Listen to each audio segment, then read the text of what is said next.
Dan saya amat kesal dan sedih daripada pagi persidangan Dewan ini.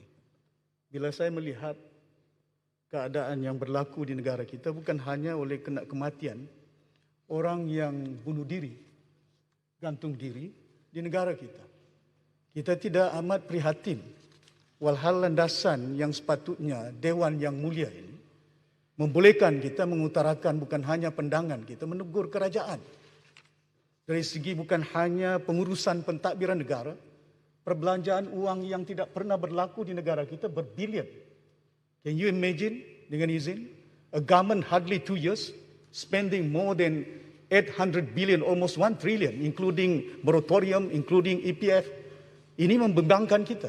Banding dengan negara-negara lain, Vietnam, Pakistan, negara-negara yang lain. Thailand belanja tak sebanyak seperti negara Malaysia. Duitnya, namun mereka tidaklah seburuk keadaan yang berlaku sehingga menggantung diri, bunuh diri begitu besar. Dan ini berlaku bukan hanya oleh kerana masalah rakyat. The problem is the government, not the people. Not the MP opposition yang ada. Problem is the government. Kalau kita melihat the persoalan dari segi trust, rakyat tidak yakin dengan kerajaan pada hari ini untuk mengurus tadbir negara ini masalah sama ada berhubung kait dua perkara yang penting yang perlu diurus.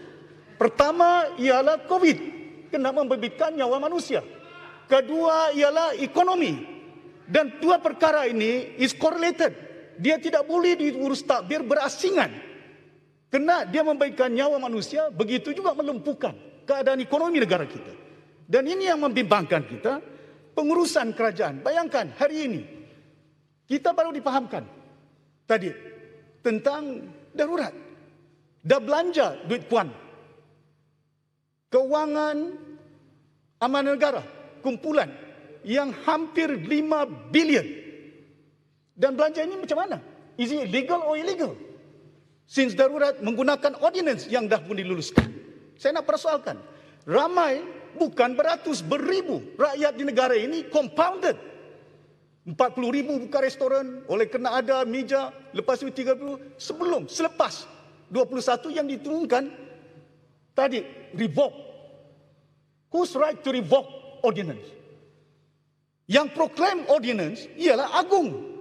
He should be the one who tell the world, the country, that revocation is done dengan izin. Ini kita tak tahu.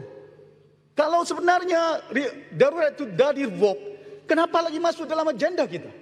Di parlimen ini dibahaskan dan dinyatakan dalam agenda. Ini yang saya kesal, yang saya bimbang, sama ada kebenarannya betul ataupun tidak. Datuk Yang Dipertua, saya bimbang kalau kita melihat pengurusan pentadbiran kerajaan tentang COVID ini. There is no proper coordination. Red tape is there. Bayangkan COVID ini tidak ada bezanya dengan influenza, dengan penyakit-penyakit yang lain.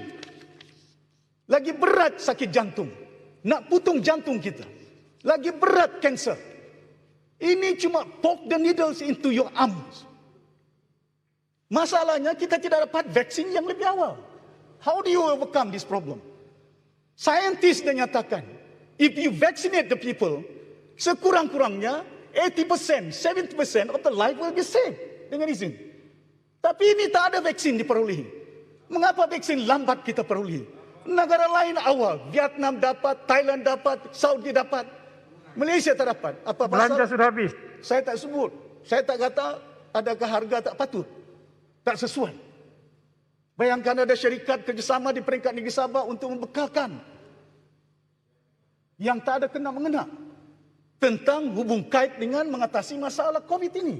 Nyawa manusia yang kita rasa dan nampak dengan mata kita dah tergugat. Persoalan nak dapat duit, rasuah yang ada di negara ini masih berlaku di negara kita.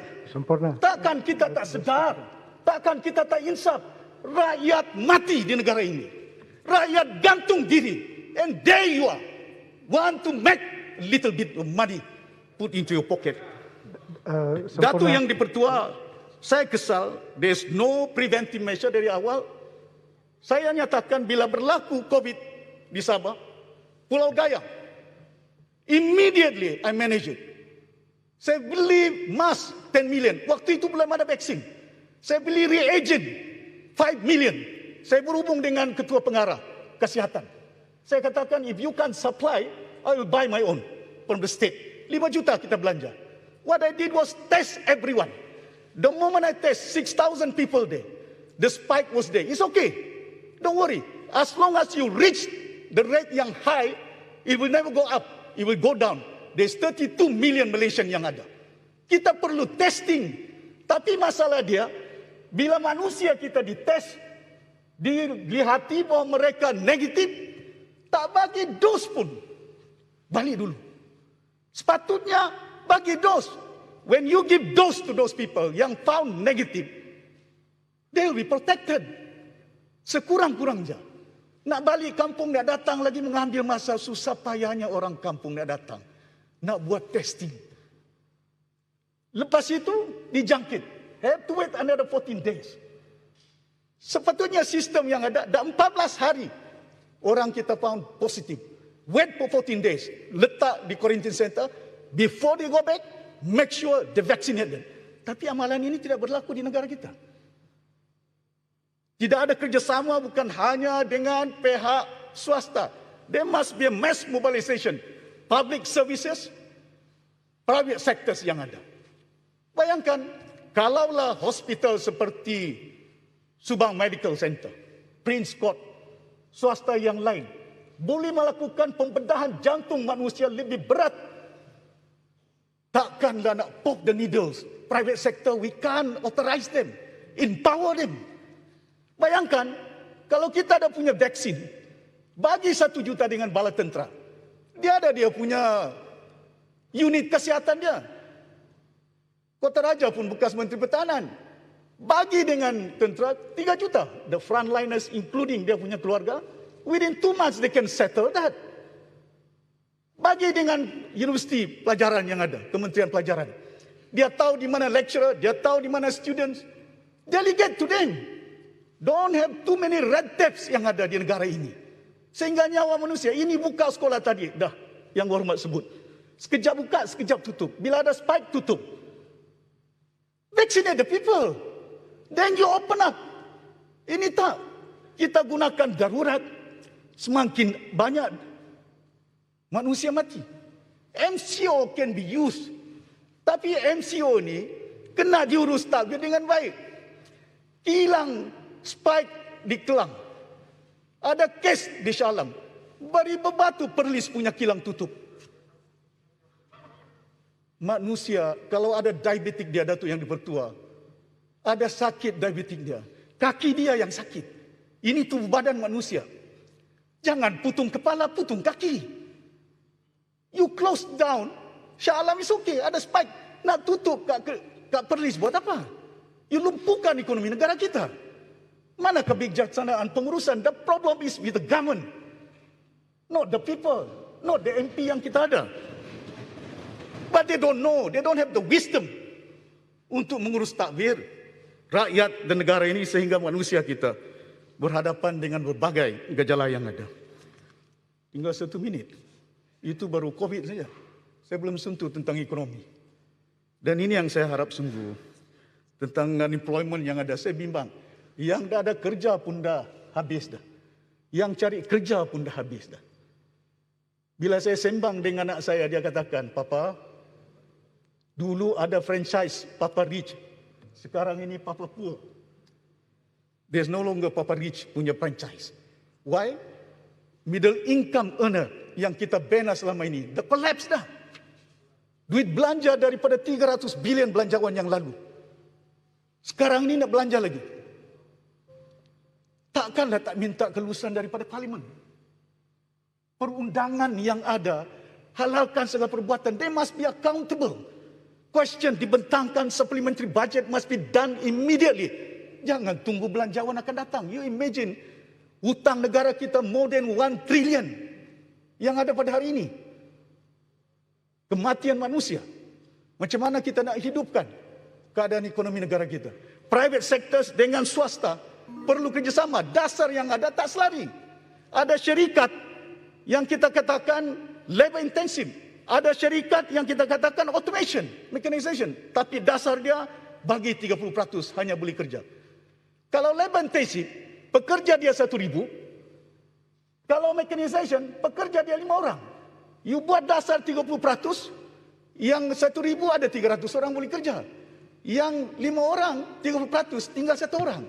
Mati dia kerja. Boleh celah. They don't look at all the structure of the economy on the ground. It's not top down, it's bottom up. Dengarlah suara rakyat, dengarlah rintihan rakyat di negara ini. Minta pencerahan. Jangan hanya kita anggap diri kita, semuanya kita tahu. Boleh celah. Boleh saya celah. Terima kasih. Terima kasih Datuk Seri Speaker. Saya nak tanya Sempurna. Kita dengar apa yang Sempurna kata, khususnya berkenaan dengan kegagalan pengurusan pada pihak kerajaan. Kita juga lihat bagaimana seakibat daripada perkara itu, maka kita lihat keadaan yang menekankan di bawah wabak COVID ini makin membesar. Dan kita juga ada dengar pengumuman hari ini Sempurna bahawa ordinan darurat ini dibatalkan. Ya. Jadi soalan saya, dalam 6 bulan yang lalu, bukankah sepatutnya kita ada sidang parlimen supaya di situlah boleh kita bawa masalah-masalah ini dan kita juga boleh memberi pendapat daripada semua ahli parlimen supaya kita boleh cari bagaimana kita boleh mengelakkan semua masalah ini daripada berlaku. Saya tanya pandangan Sempurna. Perkara itu memang sebenarnya jelas sekali hari ini petunjuk Tuhan. Kita dah tahu dah, darurat ini diumumkan since when? Hari ini baru kita tahu revoke. Where's the transparency in this government? Tak ada parlimen yang ada. Kenapa tidak diadakan parlimen secepat yang mungkin? Bimbang tentang keadaan kita nak selamatkan nyawa. Nak kerjasama dengan kita. Kita bagi kerjasama. Tapi kerjasama jangan satu halal. Ini kita bagi kerjasama, dia beli kita punya YB. Bagus punya orang. Jadi yang Datuk Speaker, saya tahu masa saya pun bimbang yang lain. Walaupun banyak perkara yang saya nak suarakan tentang ekonomi. Bukan hanya saya nak kritik kerajaan. Banyak pandangan. Ini landasan untuk memungkinkan kita nak utarakan. Bagaimana sepatutnya vaksin yang ada. Yang perlu diedarkan kepada umat. Yang ada di negara ini. Yang kita bimbang. Nyawa. Bayangkan hari ini dah beratus kontrak medical officers walk out. Hari ini di hospital di negara kita is a mere press of button by the doctor to decide oxygen to be given to who. Siapa nak hidup, siapa nak mati. Tak pernah berlaku dalam negara kita. Sehingga bayangkan di negara kita rakyat dikurung dengan barbed wire seumpama binatang. Is this how you work with your people? Sempurna. Please trust, engage with the people sebaik mungkin untuk membolehkan kita dapat sedikit. Terima kasih Datuk Speaker.